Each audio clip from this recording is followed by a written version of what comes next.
How many of you have had people to try to convince you to invest before? A penny saved is a penny earned, right? We've all heard it. Morning, everybody. I'm Jeremy Jameson, and today I want to be the next guy, hopefully the last guy, to try to talk you into investing. I myself saw the light a few short years ago. Since then, I've read about everything I can get my hands on in regards to investing in personal financial management. I've also put this newfound knowledge to use, and already I've seen the foundational investment strategies pay off. I want to begin today with a little discussion about why any of us need to invest at all. I'll explain how it's not just for those that are seeking to build a huge financial fortune, and I'll also outline some of the investment basics and strategies for meeting the needs that I introduce. After laying the foundation, I'm going to give you some tangible examples and illustrations of what these strategies look like and can accomplish when put into action. I'll show you just how easy it can be and why it's imperative to start immediately and not put it off any longer. Finally, I'll wrap things up by tying together everything we go over and put it into the big picture perspective.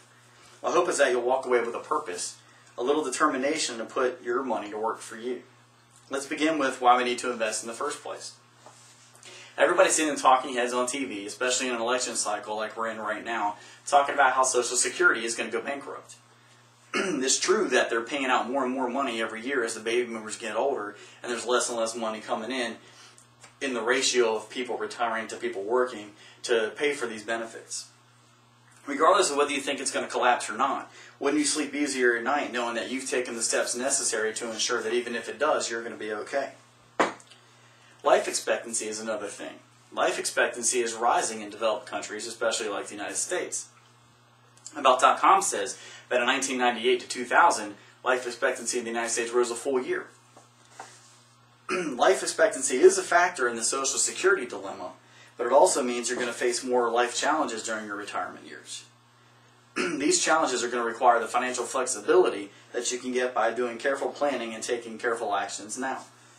Aside from retirement, there's also short-term circumstances that might require more than your normal income. They can at least make things more painless if you have the money set aside to handle these things prior to them happening. I'm talking about things like natural disasters, suffering a disability, having children, maybe having children that have a disability, losing your job, or even something as small as having a car accident and losing the use of your car, or maybe even losing the car altogether. What we're going to talk about next is a way to build plans to guard against these kinds of situations. In my experience, it's best to take a three-tiered approach. Before I get into the mechanisms to put the approach into action, I want to first explain the three tiers. Now, you guys aren't here to become financial wizards with this speech. All I want to do is try to motivate you guys to go out and learn the ins and outs and have a little drive to try to take care of your own future, put your own future into your hands.